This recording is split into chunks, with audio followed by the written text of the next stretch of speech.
Sabellianism or Modalism. This view takes its name from Sabellius, who argued that the Father, Son, and Holy Spirit are not truly distinct in any meaningful sense of the term, but are rather different facets of the one God that we name differently depending on how we come to encounter God at any particular time. For example, when we encounter God as Creator, we call God the Father. When we encounter God as the Redeemer who rescues us, we say we have encountered God the Son. And finally, when we experience the power of God dwelling within us, empowering us for our lives, we say that God is Holy Spirit. The names Father, Son, and Holy Spirit do not refer to any distinction within God, but only distinctions in how God appears to us.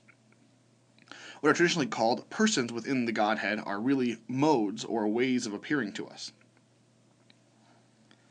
At first, this view doesn't seem so bad.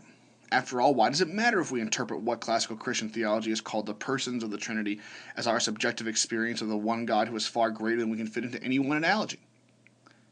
The problem is that we are saying that though God interacts with us in a threefold way, though God declares himself to be Father, Son, and Holy Spirit to us, it does not correspond with who God actually is.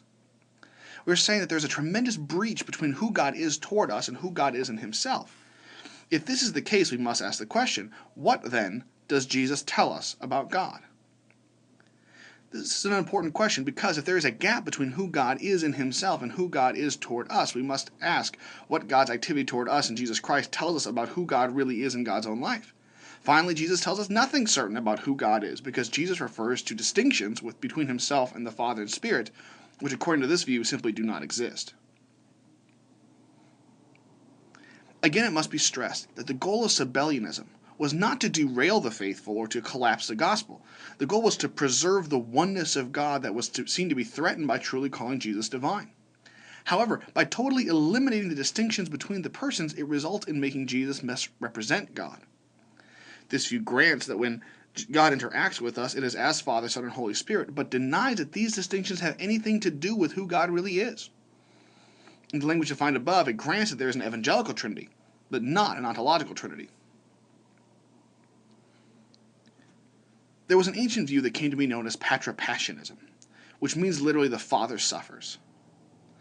In effect, this view states that when Jesus was suffering on the cross, the Father suffered as well. It must be stressed that by saying this, the intention is to say that there is no difference whatsoever between the Father and the Son. We've already said in a previous chapter that the Father did indeed suffer when Christ was on the cross, but suffered as the Father who was giving up the Son, not as the Father who was at the very same time the Son.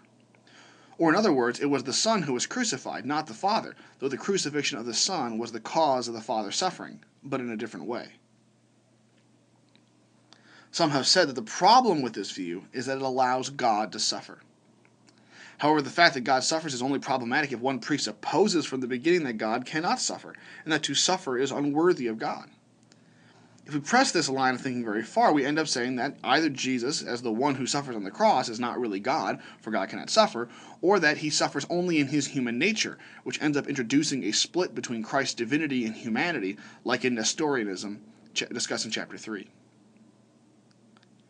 However, the problem is not that Patripassionism claims that God has suffered, but because it finally eliminates any distinction between the Father and the Son, which ends up with the Sabellian or modalist view of God. If the Father is suffering on the cross, and not the Son in distinction from the Father, then the distinction that is proclaimed in the New Testament between the Father and the Son is done away with, yielding all the problems discussed above. As a side note, it is significant that when some have bypassed Father and Son language when referring to God, believing it to be sexist, while attempting to name the Trinity have spoken of God, Creator, Redeemer, and Sanctifier. This is problematic for a few reasons. First, if indeed it is meant to be equivalent to saying that God is Father, Son, and Holy Spirit, it implies that the Father and the Father alone creates, the Son and the Son alone redeems, and the Spirit alone sanctifies us. This is not compatible with the biblical witness, which emphasizes that it is the joint work of all three persons of the one being of God that do all things. Calling God Creator, Redeemer, and Sanctifier is more of a job description than the Trinitarian name, and in a final analysis, when claimed that it's equivalent to Father, Son, and Holy Spirit, is a modalist understanding of God.